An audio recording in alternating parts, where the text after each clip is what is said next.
Hello everyone, সকলে কেমন আছো?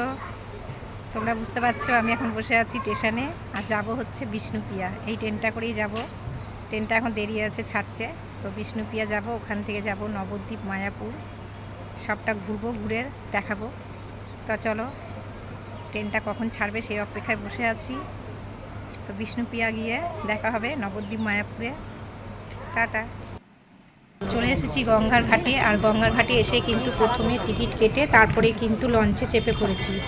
আর লঞ্চে চেপে দেখো আমি কিন্তু মন্দিরটা তোমাদেরকে দেখাচ্ছি। ওই যে মন্দিরটা কিন্তু দেখা যাচ্ছে, আর ওপারেই মন্দিরটা, যেহেতু লঞ্চে করে ওপারে যেতে হবে। আর আমরা যখন চাপলাম তখন কিন্তু পুরো লঞ্চটা ফাঁকাই ছিল। তো আস্তে আস্তে দেখো পুরো লোকজন ভর্তি হয়ে গেল। তো যোগুদা আর আমার মেয়ে একপাশে বসে আছে, আর আমি দাঁড়িয়ে দাঁড়িয়ে ভিডিও করে নিচ্ছি। আমার তো বেশ ভালোই লাগছে। আর যতক্ষণ না লোকজন ভর্তি হবে ততক্ষণ তো লঞ্চ ছাড়বে না। তো লোকজন ভর্তি হয়ে গেছে আস্তে আস্তে, কিন্তু এবার কিন্তু লঞ্চটা ছেড়ে দিয়েছে।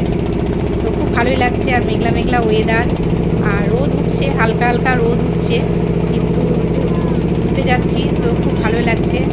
আর গঙ্গাটা পার হচ্ছি, আরও তার জন্য আরোই বেশি ভালো লাগছে আমার। তো তোমাদের কেমন লাগছে বন্ধুরা অবশ্যই কমেন্ট করে জানাবে ভিডিওটা। তো এই প্রথম আমি মায়াপুর যাচ্ছি, আগে কখনো আমি যাইনি। তো যতটা পারবো চেষ্টা করব আমি মন্দিরটা ভিডিও করে দেখানোর। তো আমার তো প্রচণ্ড খিদেও পেয়ে গেছে, আমি কিন্তু আগে নেমে তারপরে খাবো, তারপরে কিন্তু মন্দিরে ঢুকবো। তো এইখান থেকে নেমে কিন্তু আগে আমাদেরকে টোটো করে যেতে হবে। তো চলো আগে লঞ্চ থেকে নেমে যাই। তো এই যে লঞ্চ দাঁড়িয়ে গেছে, আর লঞ্চ থেকে নামছি, এই যে নেমে তারপর টোটো ধরবো। ওইখানে এখন কচুরি ভাজা হয়ে গেছে, এখন কচুরি খাবো, গরম গরম কচুরি। চলে এসেছি মায়াপুরে, বসে আছি এখন কচুরি খাবো বলে।